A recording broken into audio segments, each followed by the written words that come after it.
শেখ হাসিনার সরকার পতনের মাধ্যমে বাংলাদেশের রাজনৈতিক পট পরিবর্তন হয়েছে। আওয়ামী লীগ সরকারের ১.৫ দশকের শাসনে কোণঠাসা হয়ে পড়া দেশের দ্বিতীয় বৃহৎ রাজনৈতিক দল বাংলাদেশ জাতীয়তাবাদী দল এখন ক্ষমতা পেতে মরিয়া। তারই অংশ হিসেবে আন্তর্জাতিক গণতন্ত্র দিবস উপলক্ষে মঙ্গলবার রাজধানীতে স্মরণকালের সবচেয়ে বড় গণসমাবেশ করার প্রস্তুতি নিয়েছে বিএনপি।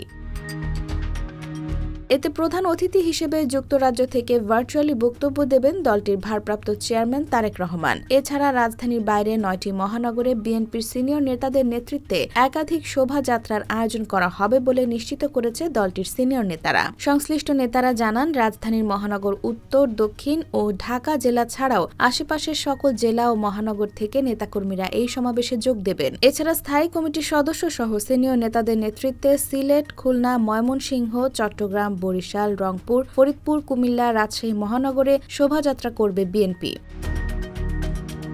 এ বিষয়ে দলটির সিনিয়র যুগ্ম মহাসচিব রুহুল কবির রিজভী জানান, আমরা মুক্ত পরিবেশে আন্তর্জাতিক গণতন্ত্র দিবস উপলক্ষে শান্তিপূর্ণভাবে ঢাকায় গণসমাবেশের প্রস্তুতি নিয়েছি। এবার নেতাকর্মীরা স্বতঃস্ফূর্তভাবে এই সমাবেশ সফল করতে কাজ করেছেন। দলীয় সূত্রে জানা যায়, মঙ্গলবারের সমাবেশে ঢাকা, টাঙ্গাইল, মানিকগঞ্জ, মুন্সিগঞ্জ ও নরসিংদী জেলা এবং নারায়ণগঞ্জ ও গাজীপুর জেলা ও মহানগরের নেতাকর্মী ও সমর্থকরা অংশ নেবে।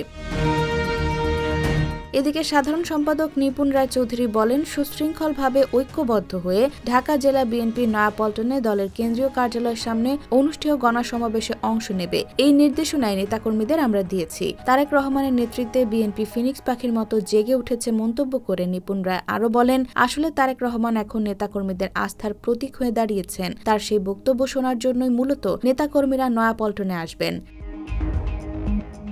IBTV USA, new York.